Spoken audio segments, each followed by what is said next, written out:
Bryan Kohberger has a series of patterns after the murders of the 4 Idaho students. He returned to the scene of the crime and possibly more than once. He turned off his cell phone before and after the murders. Also, he went on a couple of treks taking the long way. And it's been reported that he wore gloves after, more than one time as well, and his behavior had changed after the murders. So today we're going to go through the information after the murders. I'm going to show you the roots, the interesting aspects, and his patterns. So now, let's get into it. First, I want to say thank you to those who sent me some information. In my last video, I talked about Xana's picture where she was standing in front of the sorority house, and in the reflection seemed to be a white vehicle, and the white vehicle looks like a Hyundai Elantra. I had wondered what time that was actually taken, or what day I should say, and I had information that came back that it was taken on, or posted I should say, on November 7th, which is just less than a week before the murders. And in the probable cause document, it did say that Bryan stalked the victims 12 times, and 11 of those times were actually in the late night, early mornings, but that makes the other one in daylight. And so I had wondered if that was one of the times. So thank you to those who took the time to email me and give me that information. I really do appreciate it. So now let's get into the details of Bryan. November 13th was the night and early morning hours of the murders. The authorities say that it happened between 4 and 4:25 a.m. Now, before the murders, Bryan turned off his phone. At 2:42 a.m., Bryan's phone pinged in the area of his apartment. 2 minutes later, the Elantra travels north.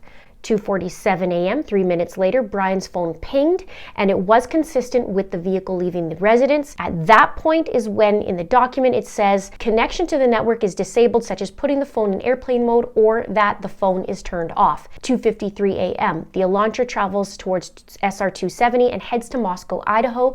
3 a.m., the phone is off and didn't utilize the cell phone towers around or near King Road. Now, just a side note, it was almost 2 hours to the minute that it was reportedly off. In my last video, I talked about inside the house. You can see that in the description box below or at the end of this video. So the murders took place between 4 and 4:25 a.m. Now, if we do just a quick playthrough, Kaylee and Maddie were killed and found in the same bed. One of the roommates, the surviving roommates, DM, heard things like sounds coming from above, and it seemed like Kaylee was playing with the dog. She heard talking from Kaylee that someone else was in the house. She heard sounds like Xana crying and a male voice she heard saying, "It's okay, I'll help you." And also the roommate saw the killer. Now at 4:17, there was actually dog barking that was caught on video, and that video camera was only 50 feet away from where Xana's bedroom was. And that's when DM said in the probable cause document that she opened her door a third time, saw a figure in black clothing with a mask that covered his mouth and his nose, and was walking towards her. He walked towards the back sliding glass door, and she locked herself in the room. Now, the screams also corroborates with one of the neighbors saying that he heard screams at just after 4 a.m. as well. So the killer leaves the house, and at 4:48 a.m., that's when Bryan's phone turned back on. So it was off for 2 hours. The phone then pings near Blaine, Idaho. Now, what's interesting, this is 30 minutes after the murders, which is in the time frame of the sighting of him in the house, taking into account leaving the house and going to his vehicle and then driving. And also remember, he'd be full of blood. Now, between 4:50 and 5:26 a.m., the phone travels south on Idaho State 95 to Genesee, and then travels west towards Uniontown, and then north back into Pullman, Washington. You can see that horseshoe shape that he did a loop. Now, if you take a closer look, it's definitely the longer way home. Pullman is almost 10 miles to the home versus the 43 that he did. So you gotta wonder. Now at 5:30 a.m., that's when his phone is back in Pullman, and he stays home for 3.5 hours. In the document, it states the lack of the 8458 phone reporting to AT&T between 2:47 a.m. and 4:48 a.m. is consistent with Kohberger attempting to conceal his location during the quadruple homicide that occurred at the King Road residence. Now, Bryan doesn't stay home for long though. He goes on a couple of treks. Trek number 1, at 9 a.m., Bryan's phone leaves the residence. At 9:12, which is not the long way home, Bryan's phone pinged at the King Road neighborhood, and it pinged from 9:12 to 9:21. I have a couple questions here. Number one, was Bryan going back to the scene of the crime because he was worried about that sheath that he left? Did he realize that the sheath was there, or did he just go back kind of like how an arsonist goes back to the fire to watch it? Is he doing that? Let me know what you think in the comments below. The other question is, why keep the phone on? I asked this in my last video. Why are you keeping a phone on instead of keeping it home? I mean, he studies this in criminology, so this is interesting. But now I also think, well, he did keep it on the 12 times before that the authorities said that he stalked the victims. So was he trying to make it look like this was a normal thing for him to be around the neighborhood?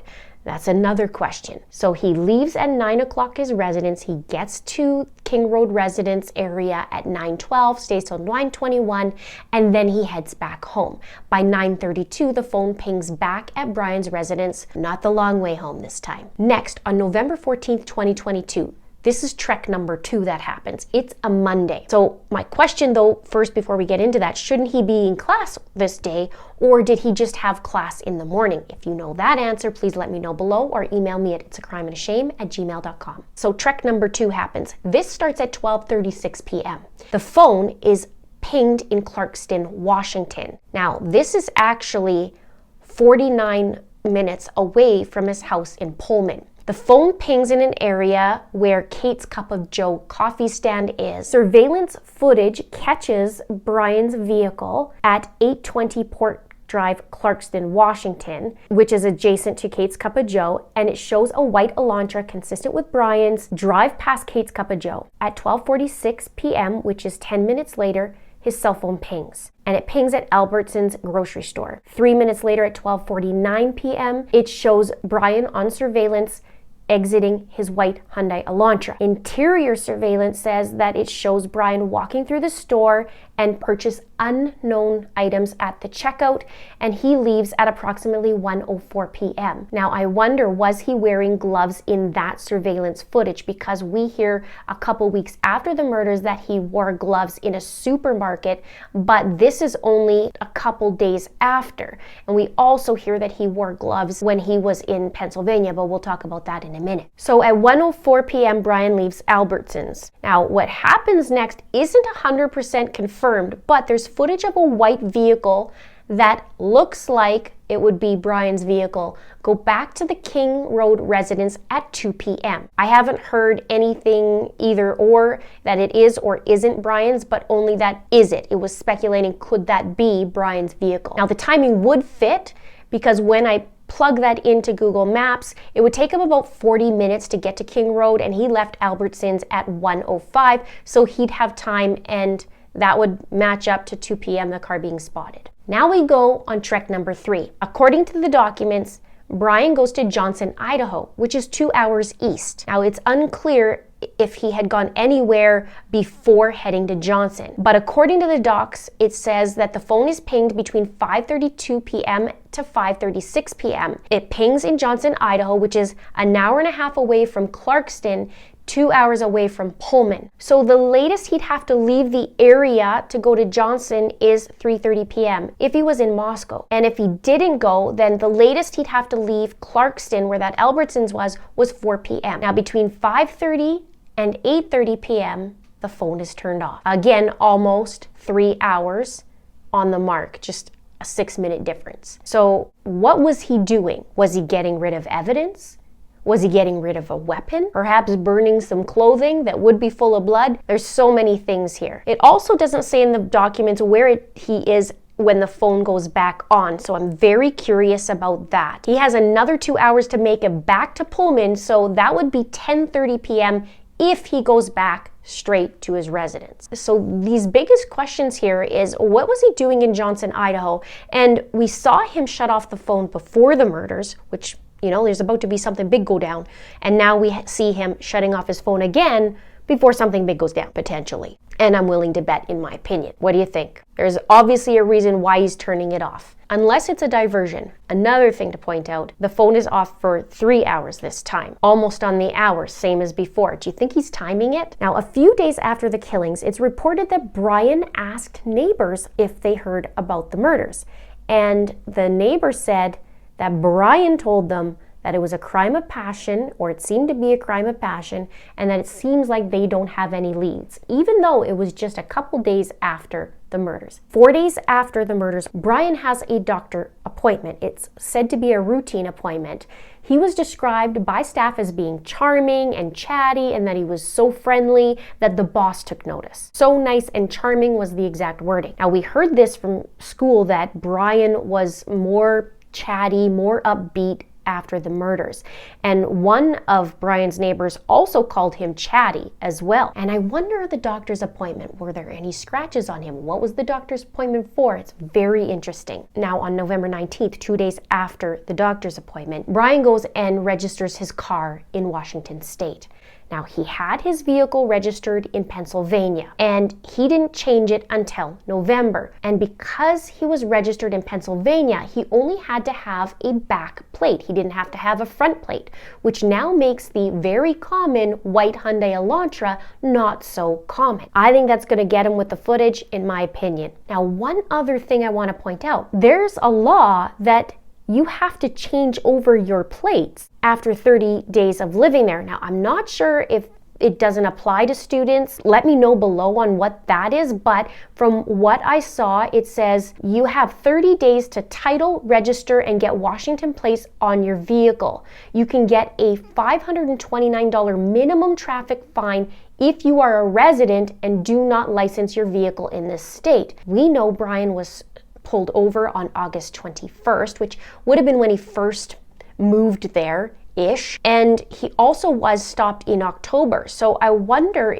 if he was warned or if there was any conversation surrounding that. Now let's fast forward a few more days. 2 days after that, on November 21st was Bryan's 28th birthday. That's 8 days after the murders. He was born November 21st, 1994. Also that day was a Monday, and it was also the first day of Thanksgiving break, according to Washington State University. It was a 5-day break. Another interesting fact is there's a high amount of serial killers born in the month of November, a higher amount than any other month, according to the stats. Ted Bundy was born on November 24th, Charles Manson was born on November 12th, and the Golden State Killer was born on November 8th. Interesting, right? I do wonder, how did Bryan celebrate his birthday that day? Did he stay in? Did he head out? Did he go to the King residence without his phone? I do wonder. Maybe he had a little chit chat with some people about the murders that day too. Could be. This just came in as I was doing this research. On November 24th, 3 days after his birthday, he texts a friend, "Happy Thanksgiving to you and your family." And just a side note, what I observed through his texts, he does use punctuation like commas, exclamation mark, question mark, doesn't use periods, which is, I find is a little bit weird.